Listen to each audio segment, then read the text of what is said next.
done with the black and white. Bakeries aren't what they used to because the big, there's a lot of bakeries in supermarkets now. So a lot of little ones, they can't compete. Okay, that aside, welcome to our One World Energy Encounter with the Zohar. This week we're in volume 9. The portion is Bo. And before we get into the story, let's invite in the Kabbalistic lineage of the Rav and Karen and Michael, Rav Ashlag, Rav Brandwein, the Ariya Kodesh, Ramchal, Rabbi Tarfon, Rav Mazurai, Rav Menachem Mendel of Vitebsk, Rav Kolon Shapira Piasetzna, the Baal Shem Tov, Rav Shimon Bar Yochai and all the students, Rav Mordechai of Chernobyl, one soul with Yosef at Tzadik in Shechem. Today is also this is the 9th of Shvat, Aquarius, and it's also the anniversary of elevation of Rav Nissim ben Reuven Gerandi, otherwise known as the Ran. And tomorrow is Rav Shalom Sharabi, the Rashash, and also Rav Shlomo of Lutsk, a student of the Magen Ezra. So there's definitely got a lot of help today and tomorrow from some very important tzaddikim, righteous souls. And as we connect to these verses, we want to have a consciousness of from wherever we are, we want to channel energy from the upper realm, from the flawless universe into our world. And we want to use that energy of from the perfected realm to end the war in Israel, for the safe release of all the hostages, for the energy of healing for everyone we know who needs healing and everyone who's been impacted by the war, assistance for those souls that we know that are elevating, sending them energy of comfort on their journey. We also want to connect to the energy of Ahavat Chinam, unconditional love, and treating everyone in the world with human decency. And also the removal of negativity and protection from evil eye and evil speech. Okay, so anyone want to volunteer to read English for us today? Thank you, Ron. All right, we're going to go to verse 166. The name of the article is Leavened and Leavened Dough. And just for some context, so this week in Parashat Bo, Moses is still trying to get the children of Israel free from Egypt. And Pharaoh, the king of Egypt, is not allowing Moses to bring the Israelites out of Egypt. That's where our story left off last week. Last week we had 7 plagues. This week we have 3 plagues. The final one of which is the death of the firstborn, and with that, the Egyptian emancipation begins. Pharaoh basically gives up for the time being, and so the redemption is green lighted in this week's portion. So there's tremendous energy of redemption for us, because keep in mind that this isn't the study of history. I mean, it is historically accurate, but this isn't for us the study of history. For us, this is tapping into energy that's relevant to our lives in the present day, in the present moment. And if we can't see the present moment relevance, we need to dig deeper to reveal the light that's available to us. And so we're going to do that right now with some verses from the Zohar, specific to this idea of what's the deal with the leavened bread. What's the deal? What is that? I mean, everyone knows that we eat matzah on Passover, and that we restrict from eating leavened bread. But why? Is it just like, branding for the holiday? Is matzah just some kind of swag that comes along with us recognizing a historical event? Can't be that. And to the degree that we're looking at that way, it's a very limited, shallow understanding. We need to understand the purpose. So we're diving into that. And it's relevant to our lives right now, because here we are in the weeks approaching Passover. Now's the time that we are doing that preparation, so we can maximize the opportunity that's presented to us during those days of Passover. Okay, which brings us back to verse 166. It's a long one, so Let's have a consciousness that we are connecting to Binah, the reservoir of fulfillment, the flawless universe. V'hainu d'amar Rabbi Shimon, my dichtiv, ach b'yom harishon tashbitu she'or mibatechem ki kol ochel machmetzet. Ana hachi okimna, hai se'or v'hai machmetzet. Darga chad inun, v'chulu chad, rishu chare, inun shal tanim, dimemanan al sha'ar amin, v'karenan luhu yetzer hara, rishuta achara, el nechar, elokim acherim, uvhachi se'or umachmetzet v'chametz, v'chol achad, amakachabrichu, kol hane shane, kaimitu birshuta achara, Abdin la'amachara, mikan ohala da'atun b'nei chorin, ach b'yom harishon, tashbitu se'or nevatechem, kol machmetet lo tochelu, lo yera'eh l'cha chametz. Ron? This is what Rabbi Shimon said. It is written, but on the first day you shall remove leaven out of your houses. For whoever eats leavened bread. Okay, so like the sentence ends, forever eats leavened bread, and we don't hear the end, but not from this quote. But the point here is that there's a line, there's a boundary that's created when it comes to leavened bread. It has to be removed from our house. Now, what it means to be removed is subject to interpretation, and so it has to be removed from our ownership, from our control. So it might be there, but it might be locked away, and we sell it, and there's all the things we do to create as much space between us and leaven as possible. But the bottom line is, it is a very serious restriction. Why? Why was it? Is it some kind of gluten thing? Clearly not. Clearly not. So, but that is the verse, and it's from this week's portion, and let's continue. I have explained it thus: leaven and leavened dough are one level and are all the same. Okay, so Zohar is saying we're not going to distinguish between different types of leaven. Leaven is leaven. Go ahead. The other dominion is the ministers appointed over the other nations, whom we call evil inclination. Another dominion, strange kel, other Elohim. Okay, so all of a sudden, on the one hand, we're talking about leaven, we're talking about bread, and the next thing you know, we're in the dominion of the other side. And Zohar is saying, you know, the other dominion is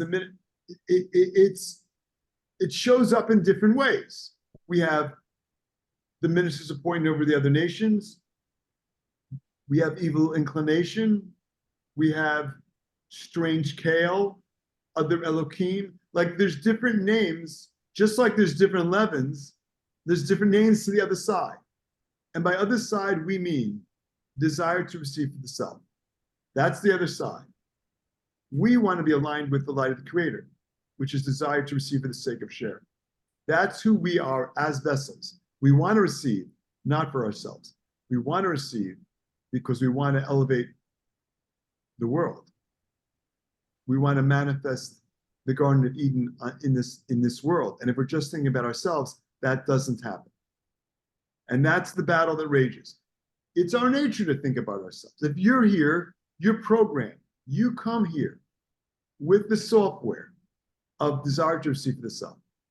Every single being, physical being, has that desire to receive the self.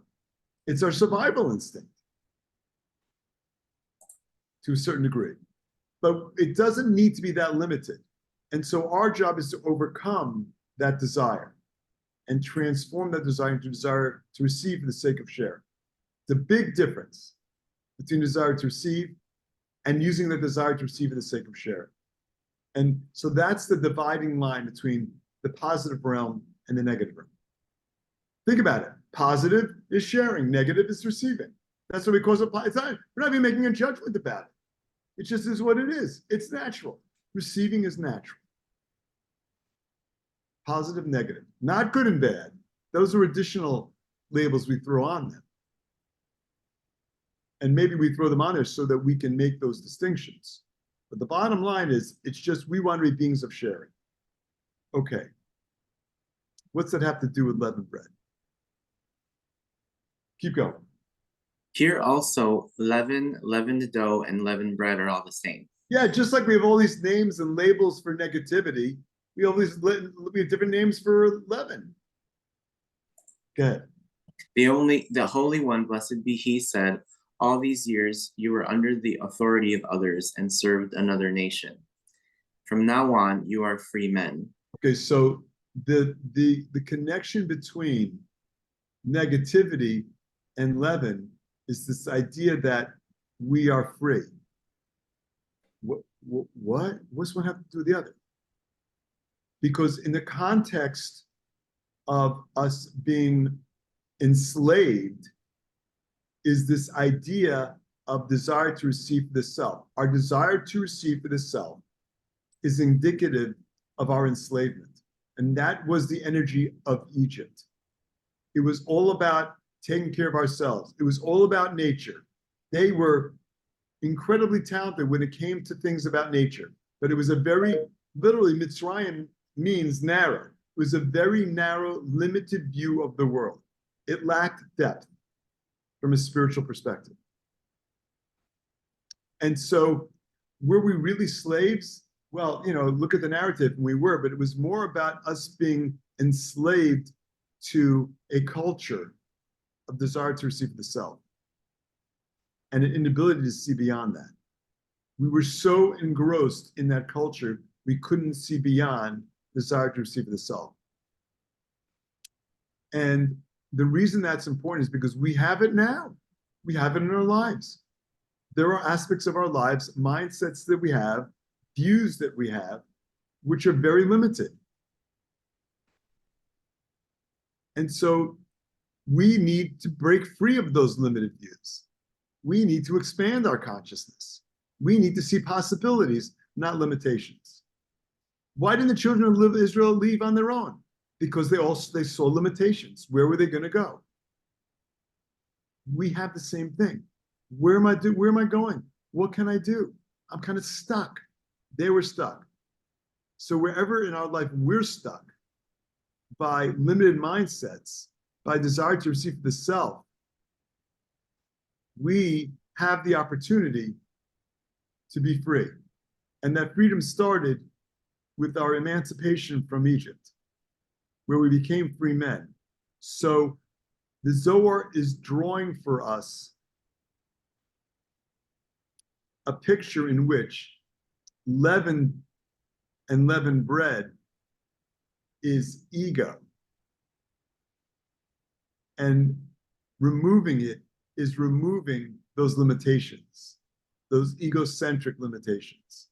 That's what's going on here. It's a very deep concept and a huge opportunity that we have right here to see that deeper reality. Did the Israelites know that they were limited in their perspective? No, they were just limited. We don't either. There are places in our lives where we just don't see possibilities, where we don't see the opportunity for blessings, where we accept a certain reality that's very limited.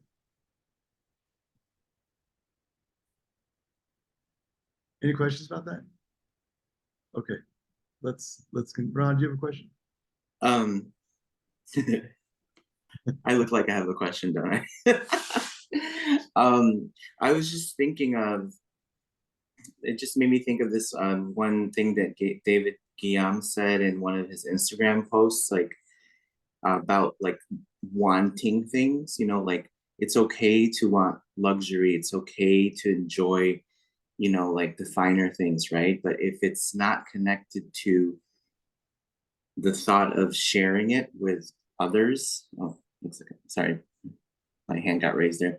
If it's not connected to like sharing it with like sharing it in some way, and you're just kind of like thinking it for yourself, it's always going to be connected to lack. Like there's no circuitry in it.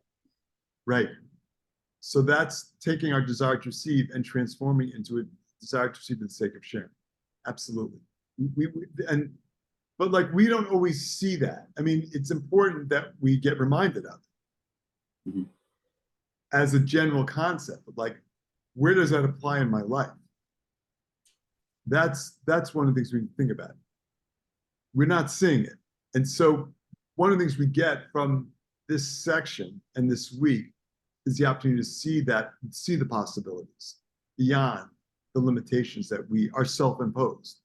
Well, are they really self-imposed? Because like culturally it might be something someone said to me. There's a lot of influences, but ultimately we're not victims here. We're responsible for those choices that we make. So we're getting the opportunity to open up in that sense. Okay, let's continue. But on the first day you shall remove leaven out of your houses. You shall eat nothing leavened, and there shall no leavened bread be seen with you. Okay, so there's various times that are mentioned in the Torah, in the Bible, about this idea of getting leaven out. So we got it. Leaven is, by removing the leaven, by connecting to unleavened bread, essentially, we are demonstrating we are free. We are free. We need to see the areas in which in our lives where we're not, where we are looking at things from a very limited 1% perspective. Let's continue. 167. Amar Rabbi Yehuda, Ihachi kol yemei shata name, amai shiv'at yomim, dichtiv shiv'at yamim, se'or lo yimatzeh v'vatechem, shiv'at yamim v'lo yatir. Amar le, kol zimna di'itchayav barnash latchaza'a, garmin ben chorin. Hache itz terich, kol zimna de la itchayav, la itz terich. Rabbi Yehuda said, if so, we should not eat leaven all the days of the year. Yeah, wait a second. If we want to demonstrate that we're free, then we shouldn't, and if eating leaven runs against that, and to demonstrate we're free, we refrain from eating leaven, then we should do that all year long. It's important, isn't it? Isn't it important all year long? Go ahead. Why only 7 days, as it is written? 7 days shall there be no leaven found in your houses, and not more. He said to him, at all times that a person is obliged to show himself free, it is required not to eat leavened bread. But whenever he is not obligated, then he does not need to observe the prohibition of leavened bread. So eating the leavened bread isn't like some kind of ceremonial thing. There's energy in that unleavened bread. There's energy in refraining from it. And when is that energy available? During the 7 days of Passover. That's when that energy is available. So we only keep this restriction when there's an opportunity metaphysically to connect to this energy of freedom.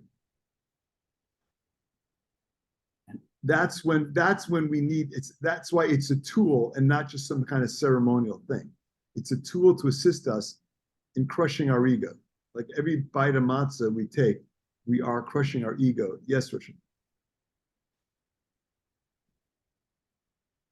Yeah, I have a quick question about how do you tell the difference between what comes from the Torah as an instruction to us and what is tradition and customs in different parts of the world? Because there are so many dietary, there's a whole list of things we're not supposed to eat. You shouldn't eat this, you shouldn't eat that. If you come from North Africa, you do eat this. If you come from India, you eat it. But if you come from Eastern Europe, you don't. So how do we all this? So let's say there's 3 levels. There's what's literally written. There's what has been interpreted by the sages over the years. And then there's cultural influences, which modern day sages have had to interpret. So there's a lot to be said for maintaining, one of the values is to maintain like familial customs. Like that is a value in many circles. If there were no familial customs, that's a different situation. But if there were, there's a lot of value placed in that.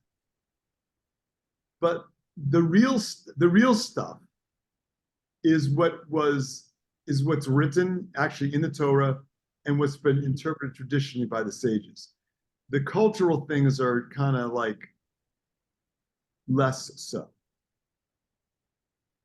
So I don't think those are worth getting crazy about.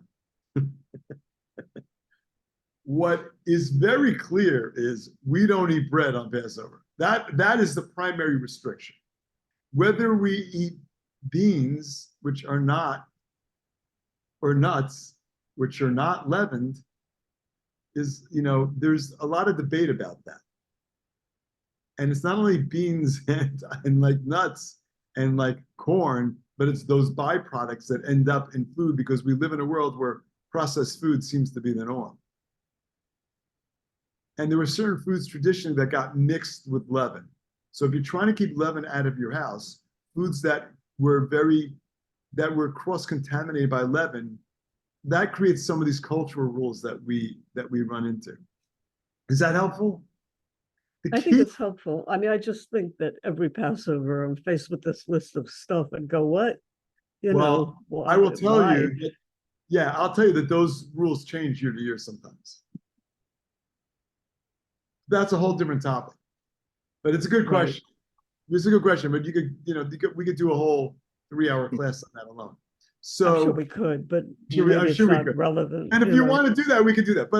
But I think for us, because we're always trying to get to the spiritual substance of what's going on, the internal energy, the metaphysical impact. I think that's what I was asking, actually. Yeah, I mean, so that's like I'm not one to say that those traditional customs aren't relevant. They are, but less so than the prohibition against having leaven in your house. Mm-hmm. Thank you. That's great. And we have restrictions tied to Passover which don't have anything to do directly with leaven. Mm-hmm. And some that do. It's like hard to tell. But it's I don't want to get more than that, say more than that, because it's going down a pretty deep rabbit hole. Again, what is clear is we restrict leaven during those 7 days, and we connect to unleavened bread, because that assists us in connecting to this energy of removing ego. And everything we're doing between now and Passover, as we prepare for Passover, is to develop greater awareness of where our ego is impacting our life. Literally, I'm saying ego, where the other side is, where our opponent is controlling us, is manipulating us. Of course, we really ultimately have the control, and we can overcome any kind of manipulation coming from the other side. So part of what we're doing is developing a greater consciousness about ego versus soul. And ultimately, this is giving us the ability to marginalize ego and develop a much stronger connection to soul. So what the Kabbalists, Rabbi Shimon and Rabbi Yehuda just pointed out to us is that you can eat matzah any time of the year. You can remove leavened bread from your house, but during this, there's a 7-day period of time where it's most opportune, where it gives us the ability to literally remove ego, protect us from ego, from our desire to receive of the self. And that's what Passover is primarily about. And so this is us in this week's portion and through the Zohar connecting to that opportunity. And so one of the things we get right now is this ability to see where in my life is my ego confusing me. Michael and Monica, in this week's Spiritually Hungry, talk about the topic of lying and discuss at length, like the many ways and that we lie to ourselves. So like there are mindsets that we're operating under, that we're not even aware. We really want to get more aware that we really want to be honest with ourselves. We want an honest appraisal of what's going on so we can make more appropriate decisions. Okay. Any other questions about that? All right, let's read 168. Lamalka de aved lechad barnash rufis nus kol inun yomin de salik lehai darga chadev lavish levushe yikar levatar la itzterich leshata achara natir inun yomin the salik liyakiru da the lavash inun levushim the chen kol shata v'shata b'hai gavna Yisrael kativ shivat yamim soor lo yimatzeh the inun yomei chedvavta yomin the saliku likara da the nafku mishibuda achara uvegin kach natrin b'chol shata v'shata yomin the saliku lahayakar v'nafku marshuta achara ve'alu birshuta kadisha ve'alda kativ shivat yamim matzot tochelu. So we have in 168 a narrative that the Zohar provides us with to help us understand what's been illustrated in the last two paragraphs. Okay, Ron? This is comparable to a king who appointed a person to be a minister. Okay, so a lot of these narratives follow this example of like how we interact with the king, because we look at the creator as king. So keep going. He rejoiced and wore clothes of glory all those days that he was being elevated to this level. But afterwards, he did not need it. Okay, so the example of how we use matzah on the 7 days of Passover is, the example is the king appoints a minister. He promotes a minister to a higher position. And with that higher position, he's wearing clothes that demonstrate this higher position. And so in the process of being elevated to this new position, he's wearing those clothes. But when the process is over, he changes back to his other clothes. Okay, keep going. The following year, he observed those days that he rose to this honor and wore those clothes. And he did so each and every year. So every year that the anniversary of his ministerial elevation comes along, he puts those clothes back again, to connect to that energy of elevation. Okay, keep going. Similarly, with Israel, it is written, 7 days shall there be no leaven found, for they are days of rejoicing, the days that they arose to this honor and went out of another bondage. Every year they observed those days when they rose to this honor and went out of another authority and came under holy authority. Therefore, it is written, 7 days shall you eat unleavened bread. It's not just that we're crushing our ego. We are. We are, as free men, we are under another authority. So in the example of the minister, he had one level of authority. Wasn't just a title. He had one level of authority, and then he was promoted to another level of authority, meaning he had more power. He had more energy. He was elevated within the king's hierarchy. And so our movement from slaves to free men is not just that we're free, we are. It's we're now under a higher authority. We have more power. We have more energy. We have a greater ability to change the world. And it's a process. It's a constant process of us using our soul to perfect the world. When we were in bondage, we were tied down. We were stopped from using our purpose, our soul's purpose to help the world. When we are free, we're now free to not just pursue our own interests. We're now free in the sense that we use our soul's purpose to be aligned with the purpose of creation to perfect the world. That's what's going on here. That's the energy that we're connecting to here. That's what's going on Passover. And that's what's going on as we prepare for Passover, doing all the preparations we need so that we can maximize the opportunity. That's a 7-day, it's really, it's a 7-day opportunity.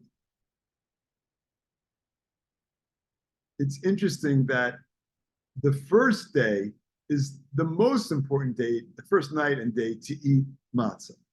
Like the metaphysical energy is greater in that first 24-hour period. We can continue to eat it, and we're still getting a benefit, but it's marginal relative to the first 24 hours.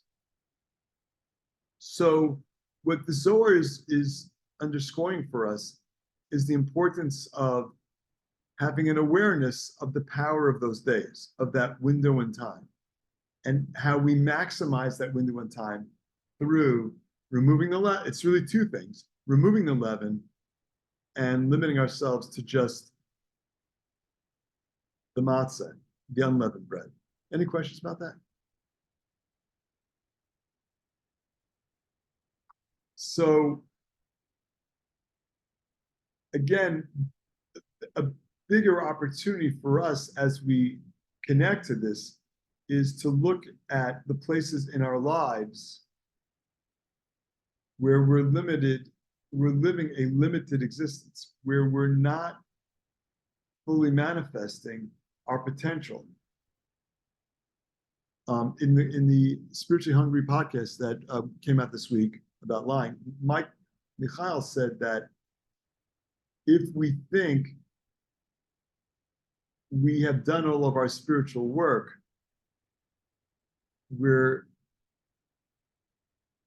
trapped. I mean, in my words, not his. We stopped. Like, we are nowhere near the potential that our soul has.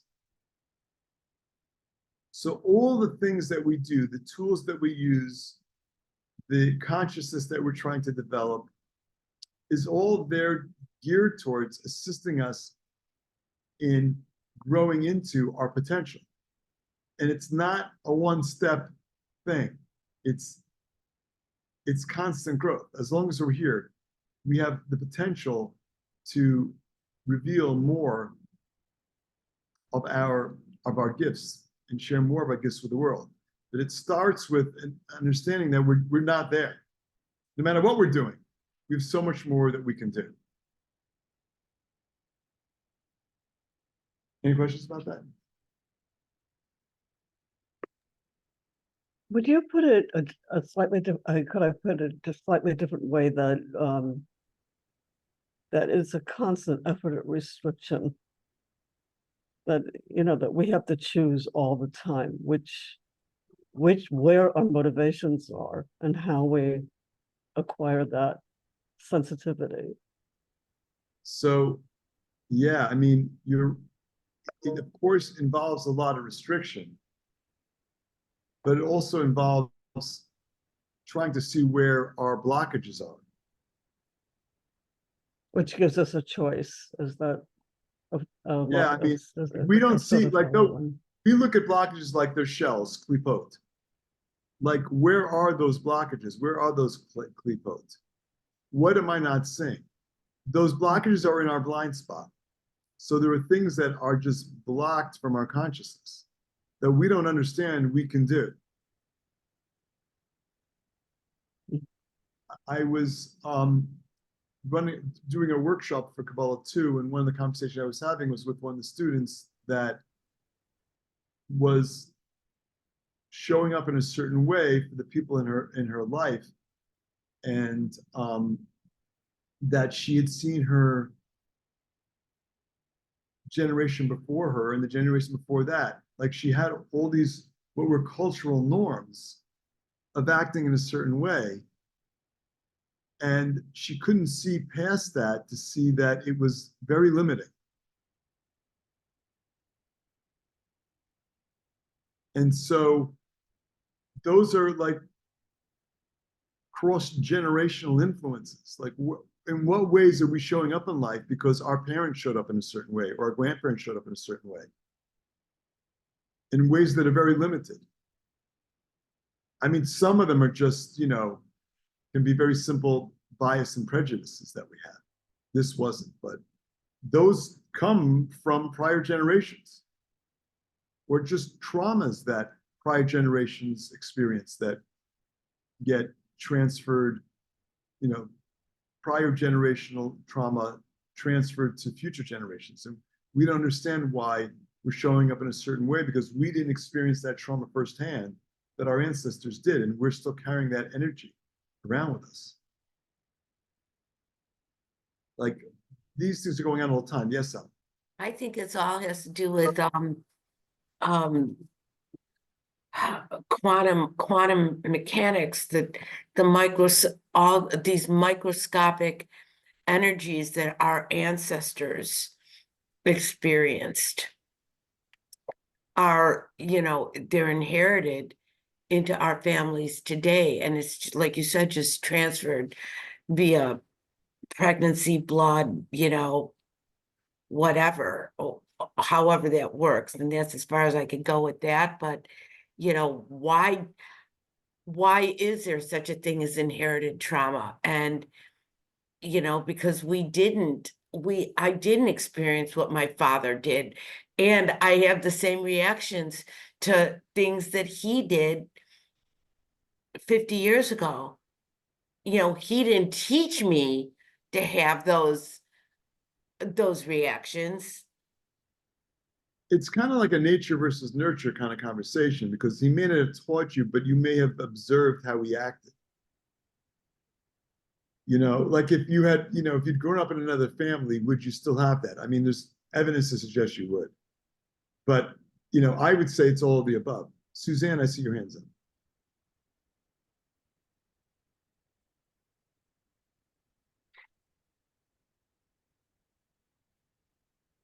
Suzanne, can you unmute? Ron, you're on mute. Yeah, you're still on mute. Ron, I saw your hand up too.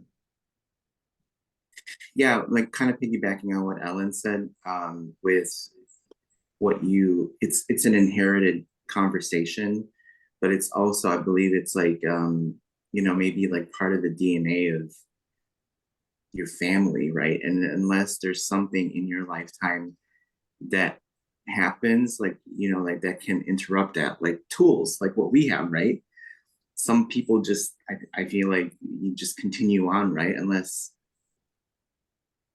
you have some kind of tool to interrupt it and kind of like break that chain. Right. So that's part of what we're getting right here in this section. One of the reasons why it's so important is because it gives us the ability energetically, just like energetically, I might have inherited certain traits. Here, energetically, I have the ability to potentially see what those things are, and remove them from my blind spot to the front and center. And like with all things, I might not see it till tonight or tomorrow or the next, or next week. But like, all the spiritual work we do, it's this process of opening up, which is a paradox, because through restriction, we're given the opportunity to see more. We're given the opportunity to be more. We're given the opportunity to manifest more blessings in the world. And each one of us who reveals our light, our individual gifts to the world, that is changing the world. You can say, well, is that really measurable? And it's not really a quantitative thing. It's a qualitative thing. The world does change, and that may all be that's necessary to hit the tipping point for manifestation of peace on earth. We don't know. We don't know what it takes. We don't know what's standing in the way. It's like, there's a hole in the dam, and all of a sudden the water just, overwhelms the whole thing. We don't know where that tipping point is. So Did you ever hear, my Sunday school teacher said that if everybody says the Shema at the same time, then the Moshiach will come. Did you ever, everybody on the planet? I mean, I have heard that, and I've heard people tell me that, and maybe that, referring to the verse of Shema. So listen, there's no question it's a powerful line when accompanied by Baruch Shem. There's no question that two verse combination is incredibly powerful. And maybe that is all that's necessary to usher in Messiah consciousness? We don't know. Therein lies the rub. Therein lies the rub. Get every person on the planet to do it Yeah, I'm not sure at the that same time. for me, and that's not to take away from this whole idea, but for me, it's somewhat linear. I don't think it requires everyone on the planet. I'm not sure what it requires, but what I do know is that I can do more. We all can do more. We're all scratching the surface of our soul's potential. Okay, so we're at a time we're going to end with that, which is a really important idea to understand that we all. I'm not saying we're not doing enough. I'm saying we can do more, and so the question is like, what more is it that we need to do? And also understanding that for each of us, it's different. There's no duplication. Hey, David, just Yeah. like one quick thing. You said it doesn't require everybody, right? It's just critical mass. Is it just critical mass? X amount of people. Yeah, that's what it is. Okay, everybody. Love you all. Shabbat shalom. Thank you. Shabbat shalom. Bubble says so as well. She loves these Thank you. conversations. I see that. Bye.